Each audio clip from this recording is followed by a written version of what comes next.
que sí se garantiza, mi querido Abraham Mendieta, en todo caso, sí se garantiza la libertad de expresión y en ningún momento, me parece que es en ese artículo 20, en ningún momento se habla de, oiga, aquí usted no puede hablar de la monarquía, oiga, usted no puede hacer esto. Nos estás dando un panorama muy importante de la España que se vive hoy, ¿no? Una España que tuvo que sufrir años y años de fascismo con el régimen de Francisco Franco, una España que intentó hace ya casi 100 años buscar una república, hacer una república democrática, dejar atrás a la monarquía, y un país que es considerado ante la opinión pública internacional como un país de primer mundo. Y aquí lo estoy viendo, es el artículo 20 de la Constitución española, en el que se reconocen los derechos a expresar y difundir libremente los pensamientos, ideas y opiniones mediante la palabra, el escrito, cualquier medio de reproducción, etcétera, etcétera, etcétera. En ningún momento se habla de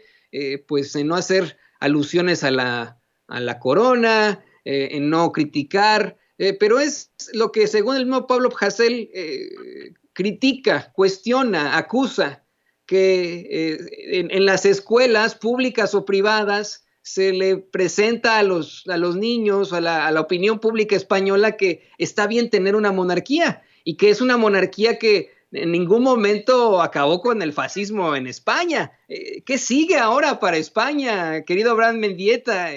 ¿Ustedes podrán en algún momento poder respirar algún tipo de aire de libertad, lejos de A ver, estas estructuras vamos monárquicas y por partes, Benito. conservadoras? Yo lo que voy a decir en España sí me podría suponer un problema si lo dijera en la tele española.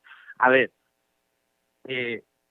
Juan Carlos, el rey emérito, el que se fue rodeado de casos de corrupción de la representación de la corona española, es herencia directa de Francisco Franco. Y tanto que él y su gente, cuando ven que la dictadura se termina, dicen que todo está atado y bien atado. Y tanto que Juan Carlos, el rey emérito, jura los principios del movimiento nacional, que quiere decir básicamente que juró los principios, ser leal a los principios de la dictadura franquista antes de tomar posesión. Fíjate que hablabas de la Constitución y es muy interesante ese proceso. Cuando termina formalmente la dictadura en España, hay ciertos poderes que acumulan todavía una relevancia brutal, entre ellos el ejército y la iglesia. Cuando se pretende construir la nueva Constitución, es muy importante entender que ahí meten a la monarquía y que hacen votar toda la Constitución como paquete, o sea, ¿quieren la Constitución y el rey o seguimos en la dictadura? Fue una trampa de los padres de la Constitución, principalmente de los conservadores, de Manuel Fraga, ese fundador del Partido Popular que había firmado de su propio puño y letra sentencias de muerte, y tantos otros que dicen no va a haber manera de imponerle al pueblo español la monarquía, así que preguntemos no si democracia, no si república, preguntemos solamente o sigue la dictadura o tenemos una constitución democrática pero con reyes. Y ese referéndum, donde ganó la constitución democrática pero con reyes, porque no había de otra, porque era de a huevo, ni siquiera nuestros padres votaron, mis papás, y ya tienen una edad considerable, aunque son unos jovenzuelos, mis papás no votaron por esa constitución.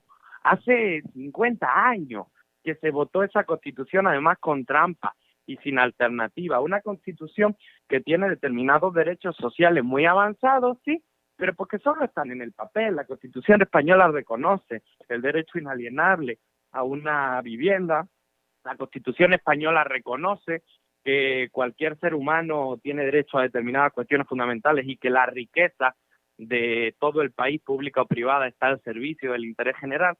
La Constitución reconoce cosas maravillosas, pero pues no se cumple.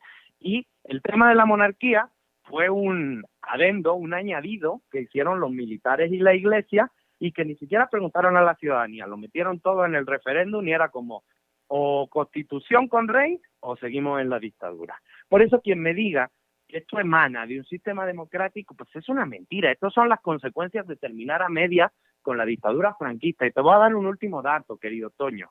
Después de Camboya, España es el segundo país del mundo que más personas tiene sin identificar muertas en fosas comunes, asesinadas por la dictadura en fosas comunes sin reconocer. Todavía nosotros no hemos tenido un proceso de memoria histórica donde nuestros mejores hombres y mujeres que lucharon por la libertad y que fueron asesinados en una guerra y en una dictadura aún siguen en cualquier lugar del país, en cualquier cuneta del país sin identificar. Qué terrible esto que nos cuentas, estos rezagos y lo mucho que tienen ustedes que seguir peleando como pueblo español, nosotros como ciudadanos del mundo para que acaben este tipo de estructuras. Te insisto, para nosotros esta idea de una monarquía es verdaderamente ridícula, ¿no? Tal vez nosotros americanos, ¿no? De América, del continente americano, mexicanos, Pero no te estadounidenses, preocupes, también para nosotros. Sí, y lo sé, ¿no? Aunque, querido Abraham Mendieta, sí hay uno que otro por ahí que es pro conservadurismo en España, pro monarquía, ¿no? Sí, pero incluso cuando uno ve las investigaciones del Centro de Investigaciones Sociológicas, que es el Centro Público Español, podríamos decir nuestro equivalente al INEGI, la inmensa mayoría de la gente prefiere república antes que monarquía. Y tal es así que cuando hace unos 10 años república fue mucho más mencionado que monarquía en la encuesta del CIS, ya dejaron de preguntar. Para que te hagas una idea, ¿no? Ya dejaron de hacer la preguntita cuando empezaba a darle la vuelta la preferencia republicana. En este momento la inmensa mayoría de los españoles son republicanos.